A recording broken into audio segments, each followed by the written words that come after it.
Hello, dear friends. Welcome to the show, Jack Zhao on East West with G&E TV. Today is the 17th of October, which is the day in the long waiting because we were so confused about the fighting at the federal, in the White House, and also in the Congress. We just gave up until we just say, okay, let's wait until October 17th, probably we'll see something. Well, sure enough, we did see something. As a matter of fact, it happened last night. They came to a quote-unquote deal to let it go, to kick the can down the road, to let the government restart. So I wonder if a government is like a switch, like a light switch. You can flip it on, flip it off, like that easy. If it's not, what will happen? The consequences, which is number one. And number two, speaking of the consequences, they're talking about further down until January the 15th, towards the deadline of February the 7th. What will happen then? So with me today is my good friend, a reliable source of information, especially a trustworthy person, people. Name is Ken Hemming, Ken R. Hemming to be more precise. He is a writer, but he has a CPA, senior CPA background. So Ken, welcome to my show. Jack, it's always my honor to share time with you and your viewers. I'm proud to be here. Sure. Thank you. Except that we cannot cheer up totally because we know something, I mean, the core of the problem has never been resolved, right? That's exactly right. What is overall that how much you know about this government shutdown? Well, overall, I would say that it's when you have a pain in your body and you take a Valium, it gives you temporary relief, and then it goes away, and then the pain comes back. And I think this is a very short-term pain pill for the ills of our country. And the main issues, which are, we talk about the issues that get highlighted by the media over time in the last 16 days. Never talk about the true problem, which is our debt and our entitlements. That's the true problem. So all of these little things just pass time and pass the responsibility to a later period in time to our youth and our future taxpayers. Okay. Let's cut our conversation into different categories. Category number one being the part about what kind of loss have we suffered already during the shutting down of the 16 days? Okay. There are numbers given from different aspects, and there are numbers given by different media or different research groups. Right. So saying that we suffered this much or that much. So how much do you know about the numbers that we suffered? Well, I hear the numbers that they're share.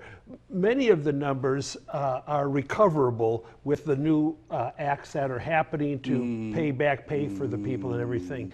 Now, lost sales when you have a small business and people reduce their spending habits because of the uncertainty in their life because of the shutdown, then all lost sales do not get recovered.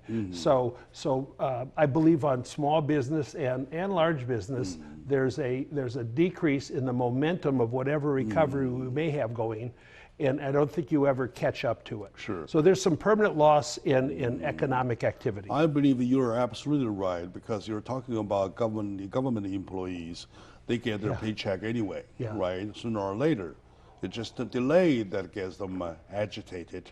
Right. As for small business owners, instead of having to put their efforts to, instead of to put efforts into their Thanksgiving sales or towards Christmas sales, they have to fight about the 16 days of having lost of their sales income, revenue, right? Yes. Which is never amendable because what the past is past. Yes, it's What's not lost recoverable. is lost. Yeah. It's not recoverable, right? Okay. So it's the basic Americans that really have the more permanent impact. The federal employees or those that are covered by taxpayer money will more than likely recover most of what they've had, and they've had sort of a paid vacation. And the same happens to even the federal income itself. For the national parks, Yes, for the cemeteries, right. for the Statue of Liberty, or those kind of thing places. They have their ticket income, right?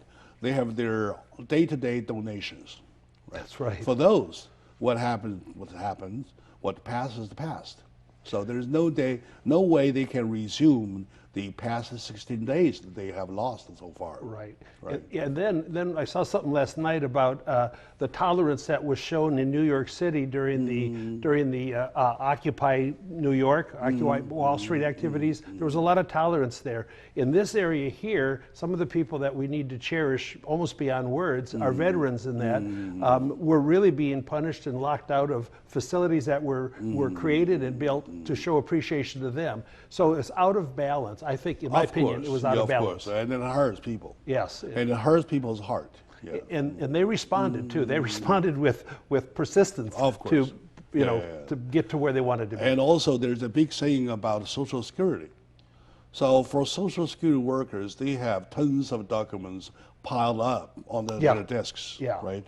And there's already a back pile already.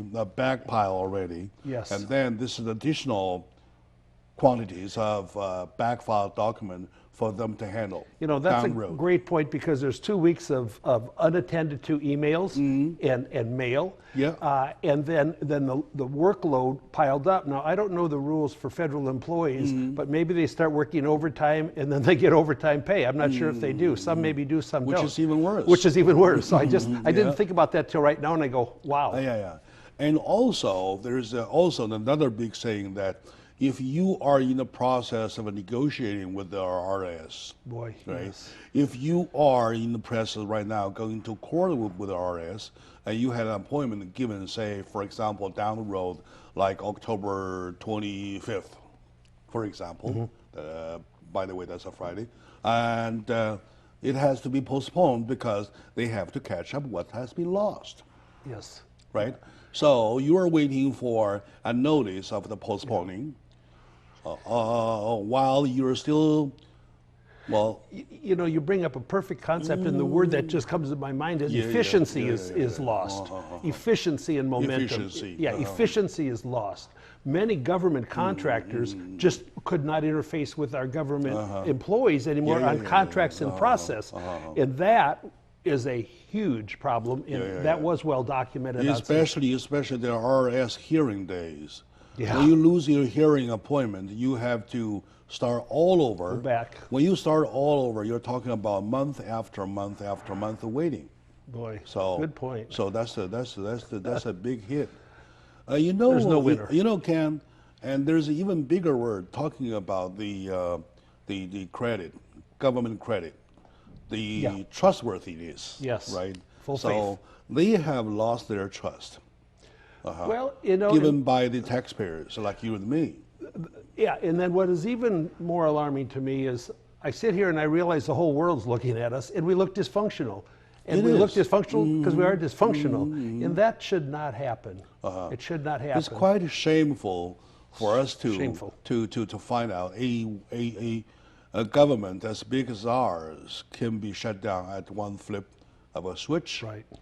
Now we're talking about the turning on, the going back. No, wait a minute. The going back takes time, right? Going back on takes time. Right. It takes time. All right. For my audience, just to put the numbers together, as you probably already read on the news or heard on the news, that we're talking about $24 billion lost. With a B, with a big letter B, right? $24 billion over the 16 past days means 137 million point five Okay. per day. Yeah. That's a loss. Okay, that's a loss. That's a loss. And that's the foreseeable loss. That's the tangible loss.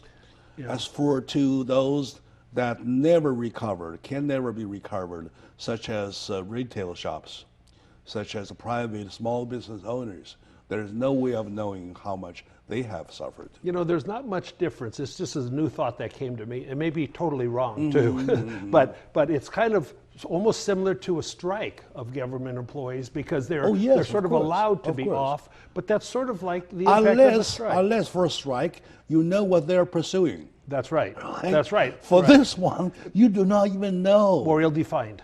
Yeah. Memorial defined. Yeah, all right? Right. You don't even know what's going on. Yeah. So, after all, if we knew that for the loss of $24 billion, what was for, and we know finally the cause has been justified, it would be a better case. Yes. But thing is that number one, we did not even know what caused it. What exactly Right. for the shutdown to happen, what exactly was the reason? In such a short term, it's not a solution. Yeah. It's just, solution's the wrong word. It's a short-term deferral for the same problem. There's no solution there at is all so far. There's no solution unless the main issues of debt and entitlements are addressed. And nobody wants, I don't know why, to be honest. I'm not afraid to be not reelected because No, of course, neither nobody, am I. nobody has the courage to talk about reducing government All right, spending. all right. And Good point. That it has And to be good, addressed. good hit of the point. In other words, after all, we've been putting this much efforts for the whole thing to be first shut down, then reopen. Bigger question is, what for? No gain in this. So what for? To my audiences, we are asking the same question, what for? So let's take a short moment now. When we come back, we'll find out what exactly was for. So stay with us. Right back.